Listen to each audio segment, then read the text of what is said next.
Hey guys, welcome back to the channel. आज के इस वीडियो में हम एक और इम्पॉर्टेंट डेटा टाइप को डिस्कस करने जा रहे हैं जो है डिक्शनरी।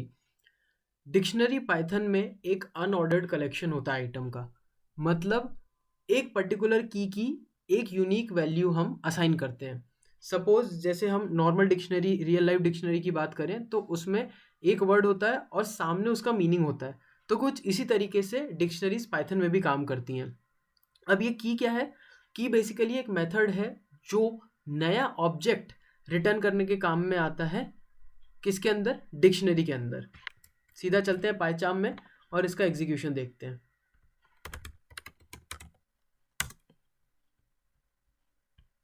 ओके, तो एक डी नाम का वेरिएबल लिया। अब मेरे को डिक्शनरी जनरेट करनी है, तो उसके लिए मैं हमेशा करली ब्रैकेट्स का यूज करूंगा।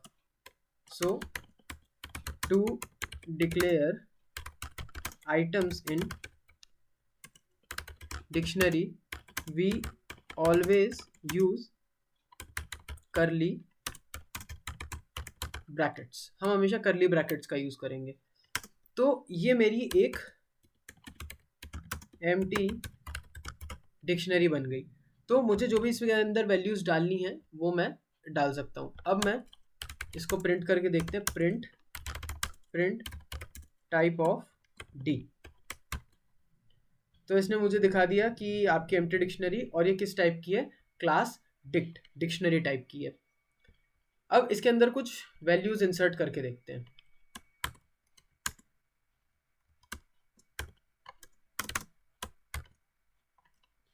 अब जब भी मैं डिक्शनरी के अंदर वैल्यूज इंसर्ट करूंगा तो मुझे दो चीज़ों का हमेशा ध्यान रखना होगा। एक होती है की और एक होती है वैल्यू।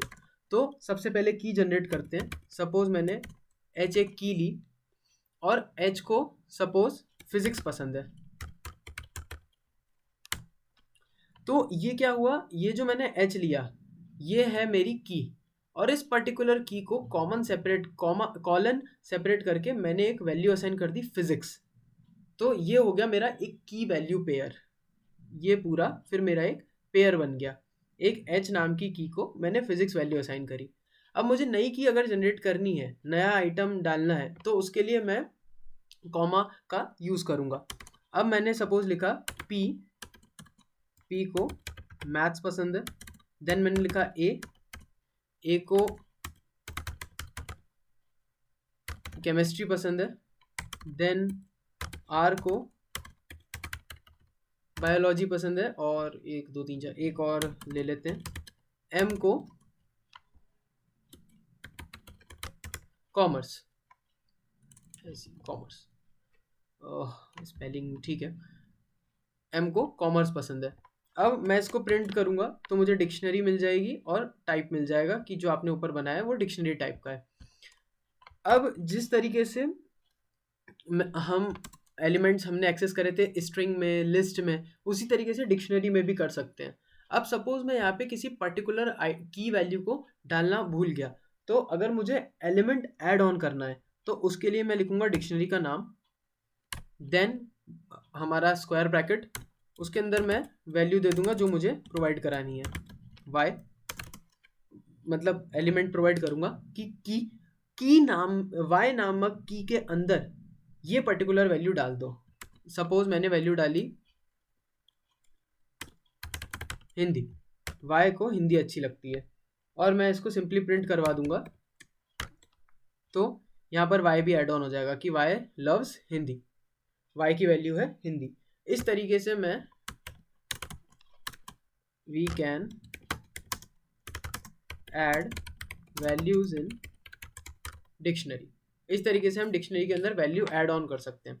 अब अगर मुझे वैल्यू रिमूव करनी है डिक्शनरी में, कि I don't want H in my dictionary, तो उसके लिए मैं लिखूंगा सिंपली डेल एक कीवर्ड है जो किसी भी पर्टिकुलर एलिमेंट को, आइटम को डिलीट करने के काम आता है।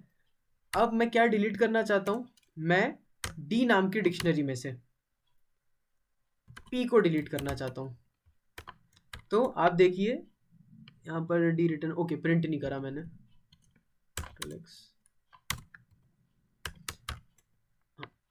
अब आप देखिए केवल एच है, उसके पहले पी आता था, पी रिमूव हो गया, ए आर एम और वाई अवेलेबल है। तो इस तरीके से हम एलिमेंट को रिमूव ऐड कर सकते हैं लिस्ट में, डिक्शनरी में, सॉरी।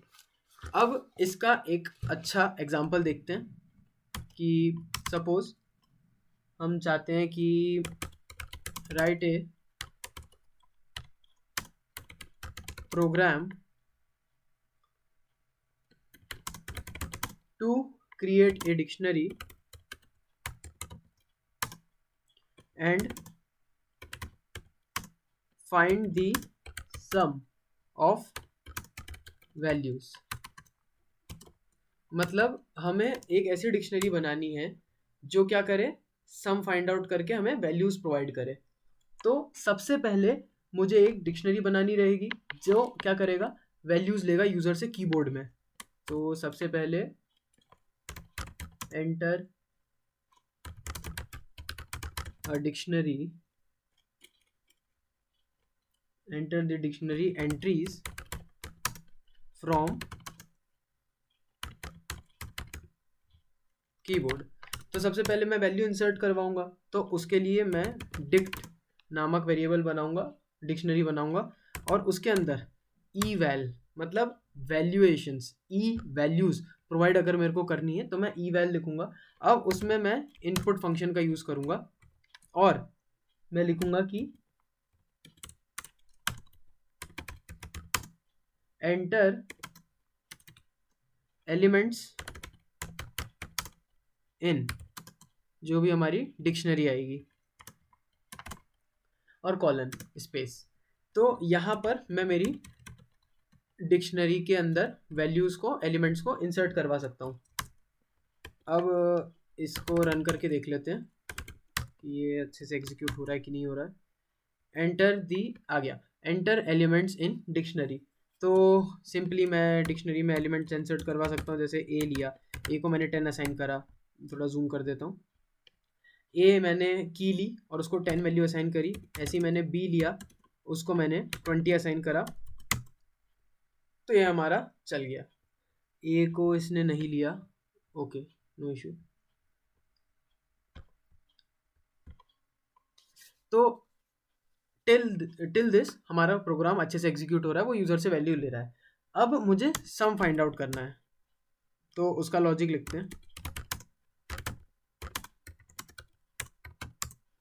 अब सम फाइंड करने के लिए एक एस वेरिएबल में सम दे दो, किसका, डिक्शनरी का। और क्वेश्चन में लिखा था find the sum of values, values का सम रिटर्न करवाना है। तो सम डिक्ट डॉट वैल्यूज, ये मुझे उसकी वैल्यू रिटर्न करके दे देगा, सम दे देगा, किसका, वैल्यूज का। प्रिंट को भी थोड़ा अच्छे से लिख देते हैं कि sum of values in the dictionary,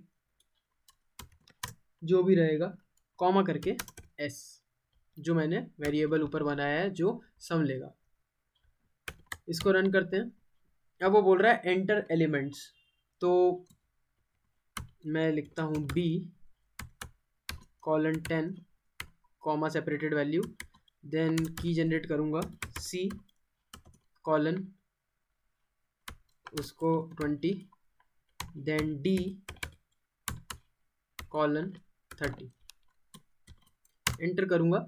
तो उसने मुझे सम रिटर्न करके दिया कि sum of values in the dictionary 60, 10, 10 + 20 30, 30 + 30 60। तो मुझे 60 मिल गया और सम रिटर्न हो गया।